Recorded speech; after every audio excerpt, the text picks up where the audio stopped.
नमस्कार, मैं अजय साहू और आप देखना शुरू कर चुके हैं शोरगुल टाइम्स। कहानी सीक्रेट अमीरजादा के इस एपिसोड में आहान और अश्विन का मामला सुलझने के बाद आहान हाउसकीपर शिवेश से पूछता है, मिस गीत कब तक आएंगी? इतने में एक सुरीली आवाज आती, आहान मैं आ गई। यह कोई और नहीं बल्कि मिस गीत कपूर ही थी। मिस गीत इस वक्त बहुत खूबसूरत लग रही थी। कोई चाह कर भी उससे नजरें नहीं हटा पा रहा था।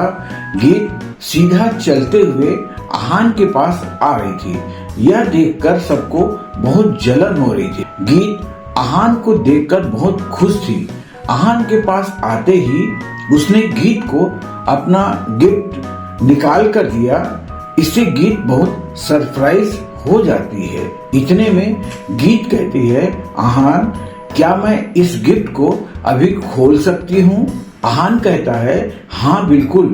गीत ने गिफ्ट बॉक्स से एक खूबसूरत ब्रेसलेट निकाला और अपने हाथ में पहनी डायमंड का ब्रेसलेट उस बॉक्स में रखा और आहान को दे दिया। इतना ही नहीं, गीत ने आहान के दिए ब्रेसलेट को तुरंत अपने हाथ में पहन लिया। यह देखकर सब हैरान हो गए। इस एपिसोड की शुरुआत कुछ इस तरह से होती है। चलिए अब जानते हैं इस एपिसोड में आगे और क्या कुछ नया होता है। आहान का ब्रेसलेट पहनने के बाद गीत बाकी सब गेस्ट से मिलने लगी। गीत सभी का अभिवादन स्वीकार करते हुए उनका गिफ्ट लेते रही। थोड़ी देर में गीत थक चुकी थी। उसने हाउसकीपर शिवेश को सभी का गिफ्ट लेने का आर्डर दिया और आहान को अपने साथ अंदर कहीं ले गई। पार्टी हाल से निकलने के बाद आहान और गीत एक दूसरे रूम में आए। यहाँ पर सूट में एक लड़का उसका इंतजार कर रहा था। इस वक्त वो रूम की खिड़की से बाहर देख रहा था। भैया मैं आहान को ले आई, उसने बहुत एक्साइटली कहा। वो लड़का गीत का बड़ा भाई जतिन कपूर था। गीत की आवाज सुनकर जतिन स्माइल करने लगा। वो पीछे मुड़ा और कुछ कदम आगे चलकर आया। उसने आहान की तरफ हाथ बढ़ाया और कहा, हेलो ब्रदर आहान, मैं गीत का बड़ा भाई जतिन कपूर हूँ। हेलो ब्रदर जतिन, आहान ने कहा और जतिन से हाथ मिलाया। रूम में आते वक्त गीत ने आहान को जतिन के बारे में बता दिया था। वो कपूर फैमिली की थर्ड जनरेशन में सबसे बड़ा भाई था और सब कुछ ठीक रहा तो कपूर खानदान का उत्तराधिकारी भी। उस वक्त उसकी पोजीशन फैमिली में सबसे ऊपर होगी। मैंने आपके बारे में बहुत सुना है पर आपसे मिलने का मौका आज मिला, जतिन ने कहा। गीत कुछ दिनों से हर वक्त आहान के बारे में बात करती थी। आहान की असलियत के बारे में जानने के बाद कपूर खानदान के बेटे को भी उसके सामने झुकना पड़ रहा था। आहान राजादा फैमिली को चैलेंज कर रहा था। यह जानना ही जतिन के लिए झुकने के लिए काफी था। ब्रदर जतिन, आप बहुत पोलाइट हो रहे हैं। मैं तो बस एक घर जमाई हूँ। पता नहीं आपने मेरे बारे में कहाँ सुन लिया। आहान ने हंसते हुए कहा। आहान नहीं जानता था कि जतिन जो कुछ कह रहा था वो किस बेसिस पर कह रहा था, इसलिए आहान ने इस बारे में ज्यादा खुलकर बात नहीं की। वो अपने सीक्रेट्स खुद ही बाहर नहीं लाना चाहता था। घर जमाई, आपका तो मिस सनाया से डिवोर्स हो गया था ना? जतिन ने हैरान होते हुए पूछा। सनाया और आहान के बीच रिश्ता पता करना कपूर फैमिली के लिए कोई बड़ी बात नहीं थी। सनाया और मेरा डिवोर्स हो गया है पर मैं दिल से अभी भी उसे अपनी वाइफ मानता हूँ, आहान ने कहा। लगता है आप मिस सनाया से बहुत प्यार करते हैं। मिस सनाया बहुत लक्की है कि उनकी शादी आपसे हुई है, जतिन ने स्माइल करते हुए कहा। जतिन ने सोचा था कि आहान शिमला अपनी आइडेंटिटी छुपाने आया है, पर अब उसे लग रहा था कि वो घर जमाई प्यार के लिए बना था। उसे सनाया से प्यार हो गया था। ब्रदर आहान, मेरी घुमा फिरा कर बात करने की आदत नहीं है। जो बात होती है मैं साफ साफ बोल देता हूँ। मुझे जो बोलना है आपसे भी साफ साफ बोलूंगा। मैंने आपको यहाँ 2 बातों के लिए बुलाया है। जतिन ने कहा, हाँ कहो क्या बात है। आहान ने कहा, वो नहीं जानता था कि जतिन क्या बोलना चाहता था और क्या बोल सकता था। जतिन ने अपना गला साफ किया और कहा, सबसे पहले उस दिन स्टेशन पर गीत की जान बचाने के लिए थैंक यू। हम आपके आसानमंद है और फ्यूचर में आपको किसी चीज की जरूरत हो तो कपूर फैमिली हमेशा आपके साथ है। आप इस बारे में बहुत सीरियस हो रहे हैं। मैंने गीत की मदद बस कैजुअली कर दी थी, कपूर फैमिली से सपोर्ट लेने के लिए नहीं। इनफैक्ट उस वक्त मैं जानता भी नहीं था कि यह कपूर फैमिली से है।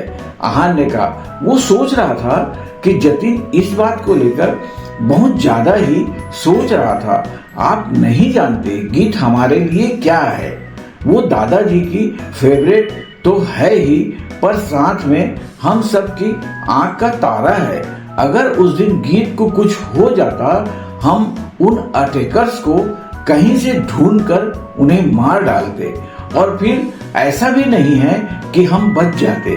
बहुत सारे लोग बस कपूर्स की एक गलती का इंतजार कर रहे हैं। उधर हम अटैकर्स को मार दे और इधर शायद कपूर खानदान खत्म हो जाती। इसलिए आपने सिर्फ गीत को ही नहीं, पूरे कपूर खानदान को बचाया है। जतिन ने कहा, अगर जतिन कह रहा था वो सच हो जाता तो मनाली में बहुत खून खराबा होता और मनाली का नक्शा बदल जाता। दूसरी बात क्या है ब्रदर जतिन? आहान ने पूछा। आहान इस वक्त थोड़ा वियर्ड फील कर रहा था क्योंकि उसे नहीं पता था कि उस दिन गीत की जान बचाने के लिए पूरा कपूर खानदान इतना ग्रेटफुल होगा। दरअसल दूसरी बात एक रिक्वेस्ट है। मैं उम्मीद करता हूँ कि आप वो मान जाएंगे। जतिन ने थोड़ा हिचकिचाते हुए कहा, जो भी है आप मुझे बोल सकते हैं। आहान ने कहा, क्या आप मेरे ब्रदर इन लॉ बन सकते हो? जतिन ने कहा, क्या? आहान के मुंह से निकला और उसकी आंखें और मुंह दोनों खुले रह गए। एक पल के लिए उसे लगा कि उसके कान खराब हो गए थे और उसने कुछ गलत सुन लिया था। मैंने कहा कि भैया गीत ने जतिन को आगे बोलने से रोका। भैया आप क्या कुछ बोल रहे हैं? गीत ने असहज होते हुए कहा। इसके बाद उसने आहान की तरफ देखा जो इस वक्त शॉक में था। आहान, इसके बारे में ज्यादा मत सोचो, भैया ऐसे ही बोल रहे हैं, गीत ने कहा। इसके बाद गीत ने लंबी सांस ली और कहा, एक्चुअली भैया चाहते हैं कि तुम मेरे बॉयफ्रेंड बन जाओ। हैं? इस वक्त आहान के मुंह से बस यह एक शब्द ही निकला। वो भी शॉक्ड और कंफ्यूज ही था। उसे बिल्कुल समझ नहीं आ रहा था कि दोनों भाई बहन क्या बोल रहे हैं। गीत को रियलाइज हो गया था कि आहान को कुछ समझ नहीं आ रहा है, इसलिए उसने तुरंत आहान को समझाना शुरू किया। आहान, बॉयफ्रेंड बनना नहीं है, बॉयफ्रेंड बनने की एक्टिंग करनी है, फेक बॉयफ्रेंड। आहान को यह सुनकर थोड़ी शांति मिली, पर अभी भी गीत ने उसे सब कुछ क्लियरली नहीं बताया था। हाँ, आप गीत का बॉयफ्रेंड बन सकते हैं। दरअसल 3 दिन में मनाली चेंबर्स और गैंगटॉक चेंबर्स के बीच में गैम्बलिंग होने वाली है। हम चाहते हैं आप उसमें गीत के बॉयफ्रेंड बनकर आए। जतिन ने समझाया, आपको इस गैम्बलिंग के बारे में पता है ना? जतिन ने कहा, हाँ। आहान ने जवाब दिया। कुछ दिन पहले ही रक्षित ने आहान को इसके बारे में बताया था। यह गैम्बलिंग हर 5 मिनट में होती है और दोनों साइड से लोग बेट करते हैं। जिसके पास ज्यादा अमाउंट होता है वही जीतता है। ओके, अब आपको इसके बारे में पता है तो मैं आगे नहीं बताऊंगा, मैं क्लियरली बताता हूँ। जतिन ने कहा, मनाली और सट्टेबाजी दोनों बहुत सालों से चले आ रहा है। मनाली और गैंगटॉक देश के सबसे बड़े कॉमर्स चेंबर हैं और जब से ये दोनों बने हैं तब से इन दोनों के बीच में गैम्बलिंग चल रही है।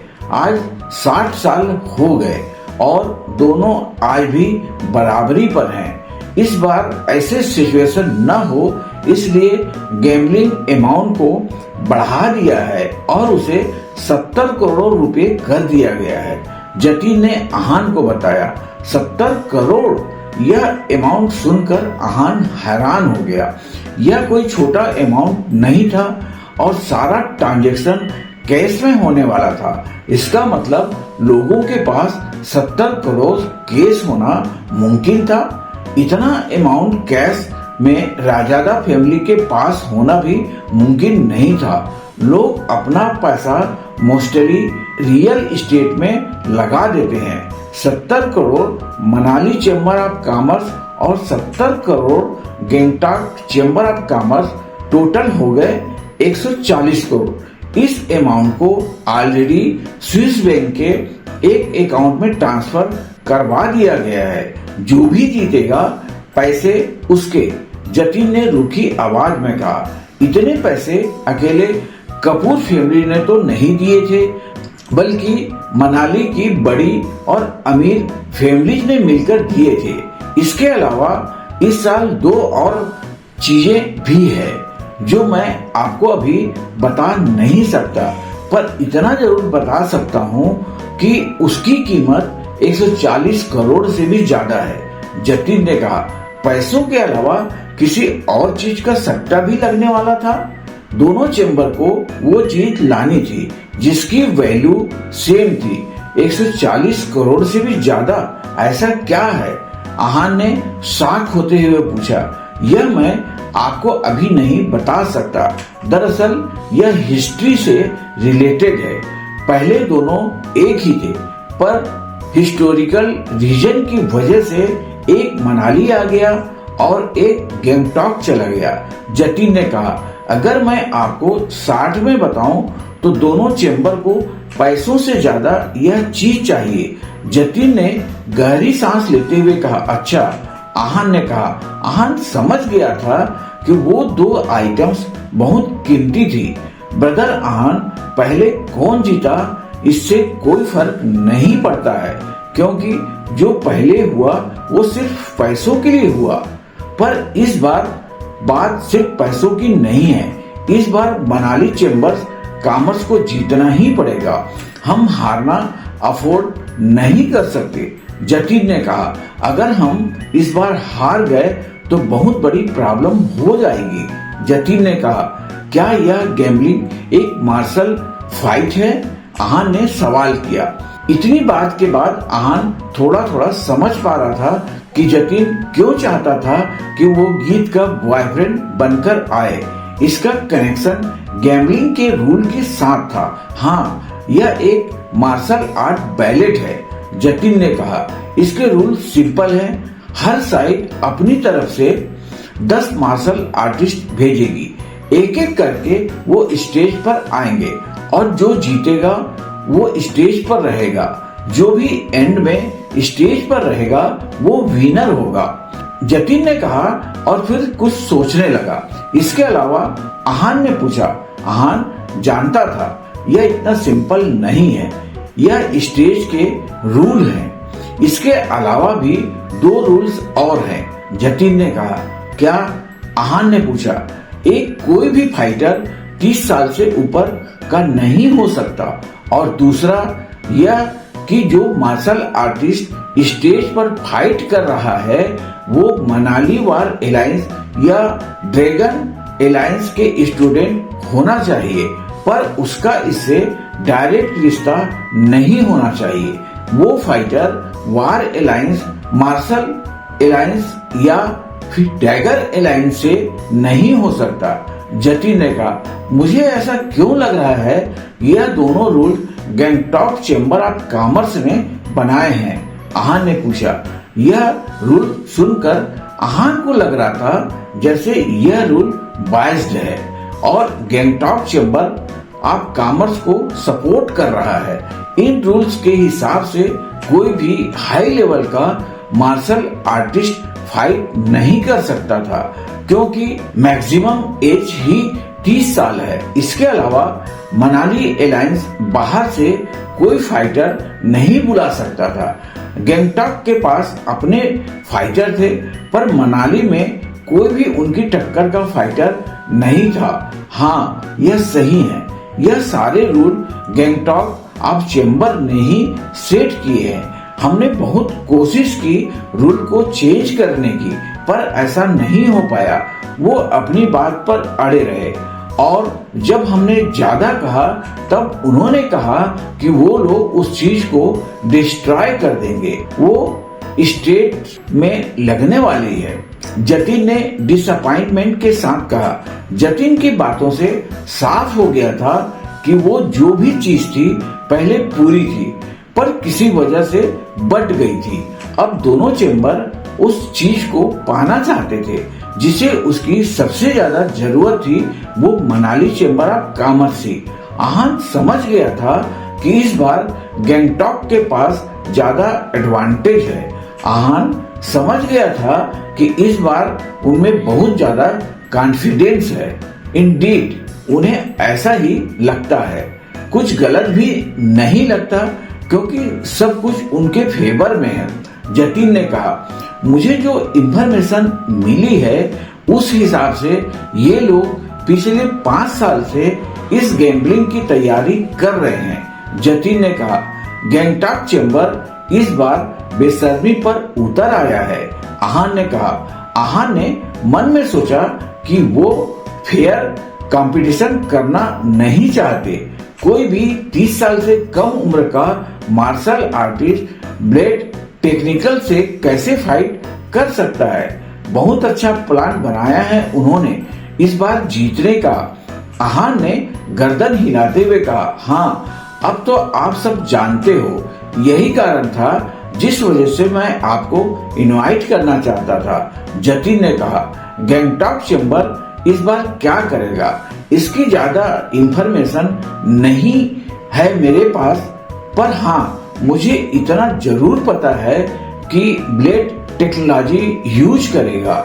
उसका रुतबा वहां पर उतना ही है जितना यहाँ पर वार एलायंस का है। जतिन ने कहा, ब्रदर आहान, मैं जानता हूँ आपकी एज 26 साल की है और आप सारे क्राइटेरिया मीट करते हैं। बस प्रॉब्लम एक ही है कि आप मर्चेंट गिल्ड के मेंबर नहीं हो, पर वो मैं सॉल्व कर दूंगा। जतिन ने कहा। आहान को फाइट में इन्वॉल्व करने का फैसला जतिन का अकेले का नहीं था बल्कि पूरी कपूर फैमिली का था। स्टेशन पर उसकी फाइट के बारे में सुनकर सब समझ गए थे कि आहान कम से कम स्टेज 2 का फाइटर तो पक्का है। आप फाइट करेंगे ना ब्रदर आहान? जतिन ने पूछा। क्या आहान फाइट के लिए मान जाएगा? ऐसे कौन सी चीज है जिसके लिए दोनों साइड कुछ भी कर सकती है? आगे जानने के लिए बने रहिए हमारे चैनल शोरगुल टाइम के साथ। बस इसी के साथ यह एपिसोड यहीं पर समाप्त होता है। इस एपिसोड को आगे बढ़ाते हुए कल फिर मुलाकात होगी। आज के लिए बस इतना ही। अब हमें कल तक के लिए इजाजत दीजिए। नमस्कार, धन्यवाद।